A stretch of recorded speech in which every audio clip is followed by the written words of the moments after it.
देवताय नमः. ओम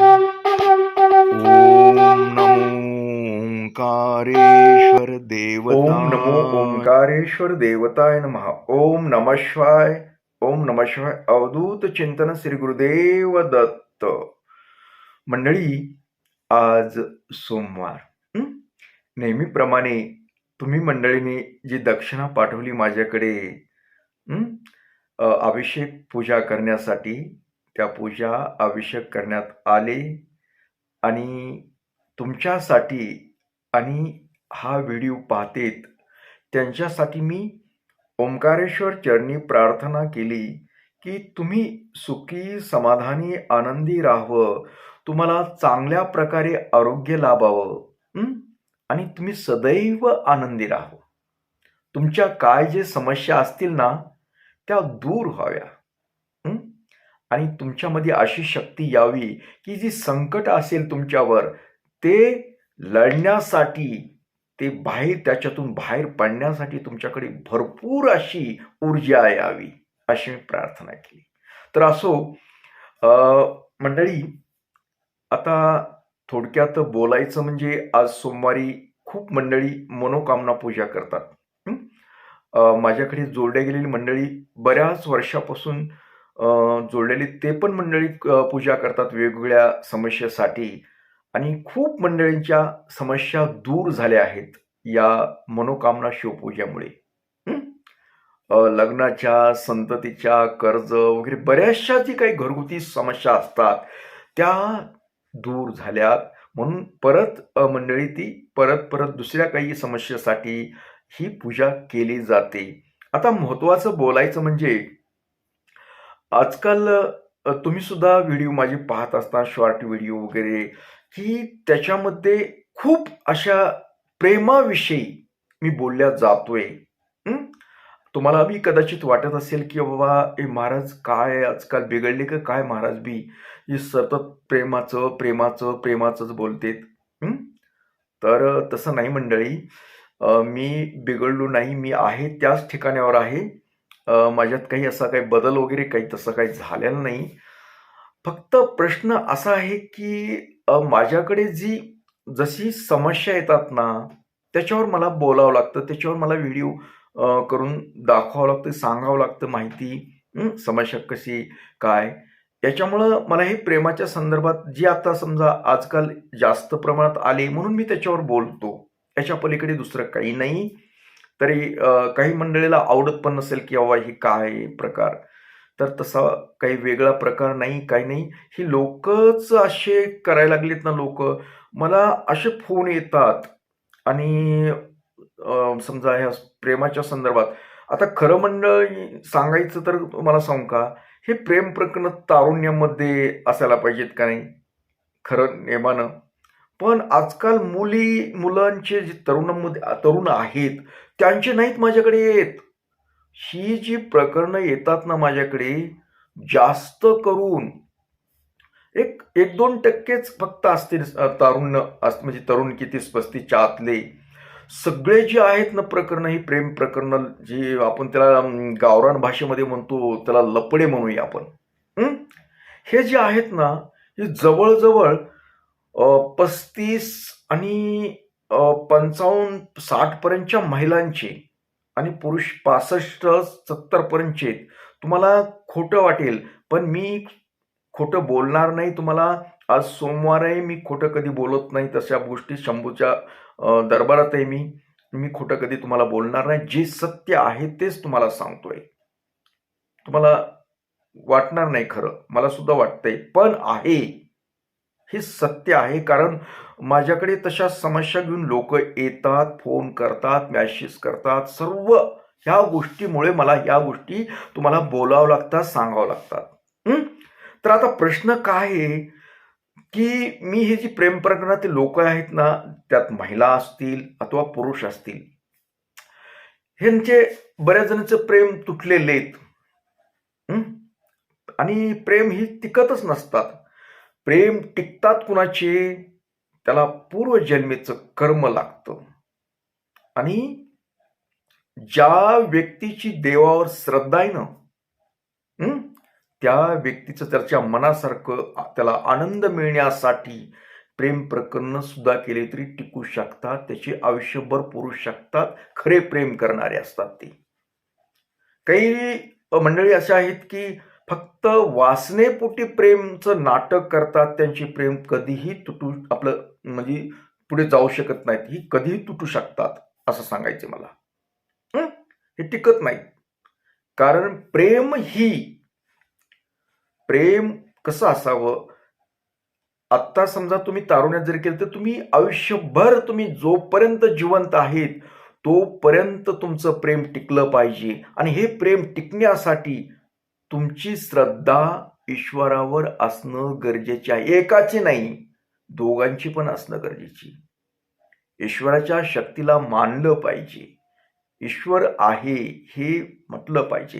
कारण काय, आता जेवढे प्रकरण आहेत ना, 1-2% जर लोक सोडता, एवढे लोक आहेत की देव मानत नाही त्याच्यातले, देवदेव करत नाही, देवदेव करतात तात्पुरते.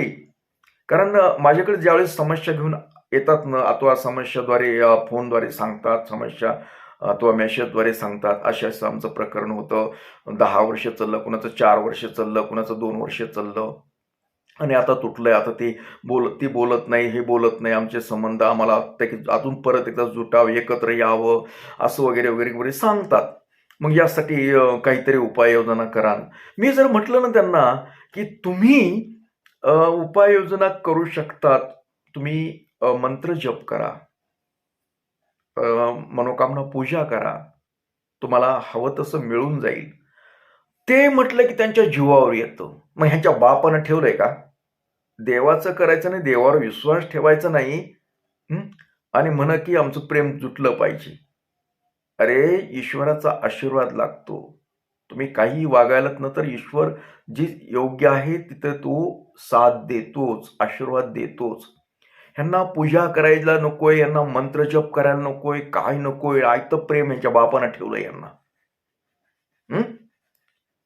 खूप मी आता शेवटी समस्या ऐकून घेतो, मी खूप ऐकून घेतो, आणि यांना सांगितलं की उपाय तुम्ही अमुक बाबा तुमचं प्रेम तुटलंय ना तर तुम्ही माझी मनोकामना पूजा करा, शिवपूजा करा, शिव जप करा, ईश्वरावर श्रद्धा ठेवा, बघा तुम्हाला होऊन जाईल तुमच्या मनासारखं.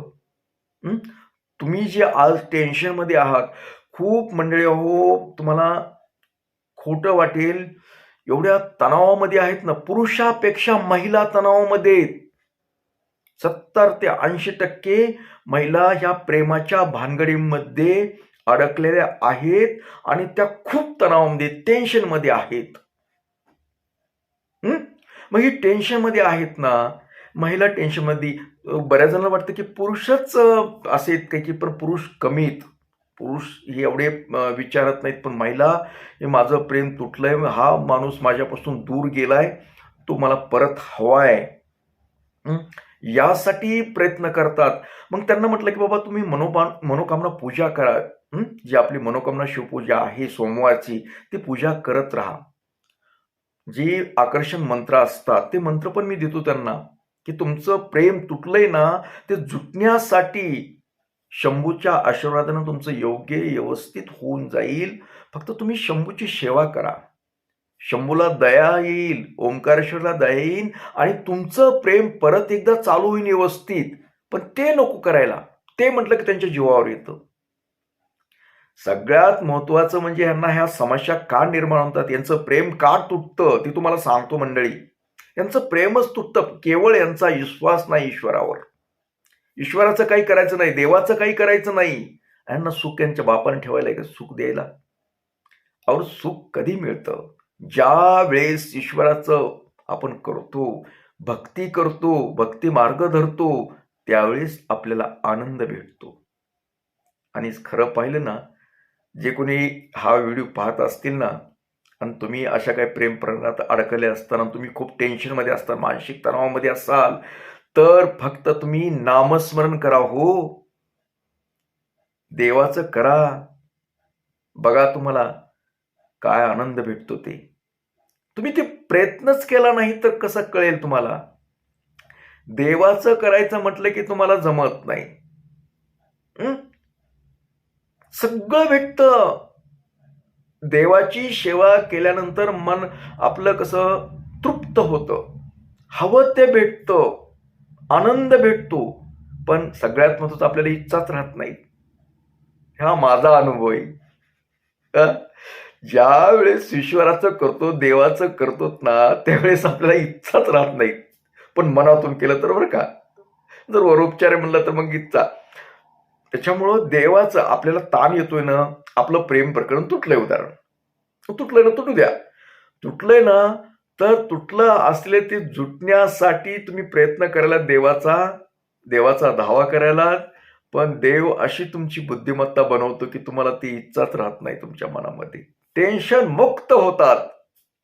फक्त श्रद्धेनं विश्वास ठेवून ही देवाची सेवा करावी, देवाची भक्ती करावी, नामस्मरण करावं. ज्यावेळेस ताणतणाव येतो ना, त्यावेळेस नामस्मरण खूप फायद्याचं आहे. मी स्वतः अनुभवलेलं आहे. मी असं काही सांगत नाही.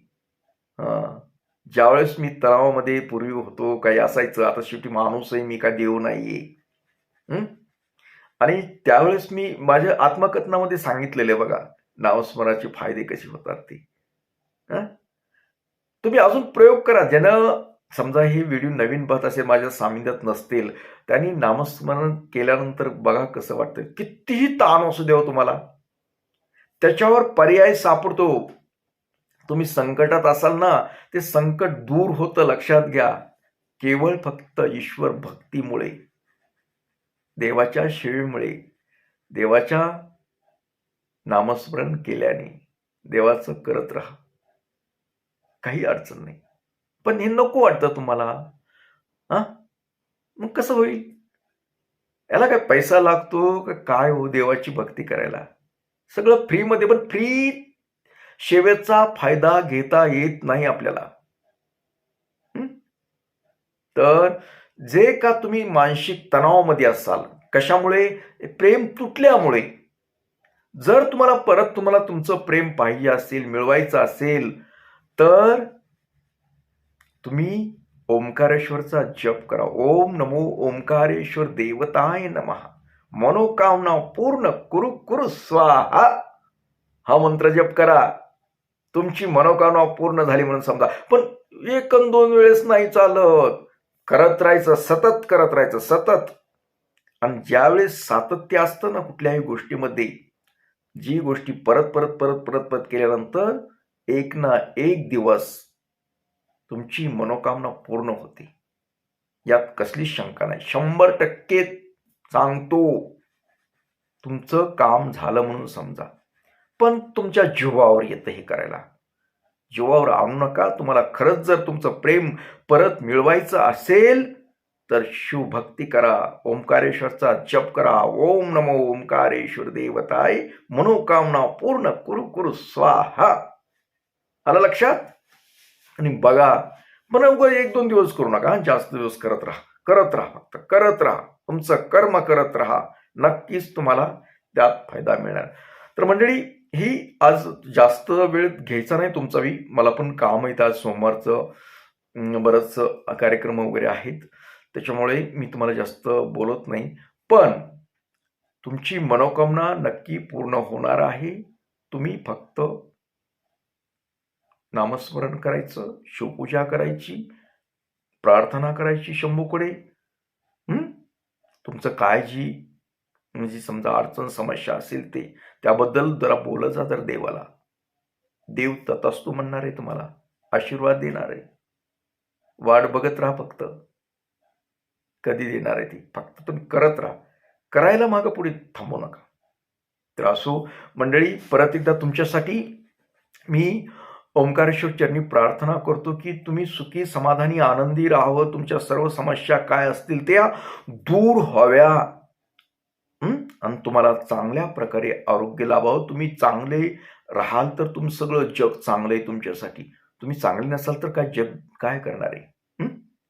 तर असो, याबरोबरच आजचा हा कार्यक्रम इथेच थांबूया. परत भेटूया पुढील कार्यक्रमात. तोपर्यंत मंडळी, ओम नमः शिवाय. जय हिंद, जय भारत. सुखी राहा आणि समाधानी राहा.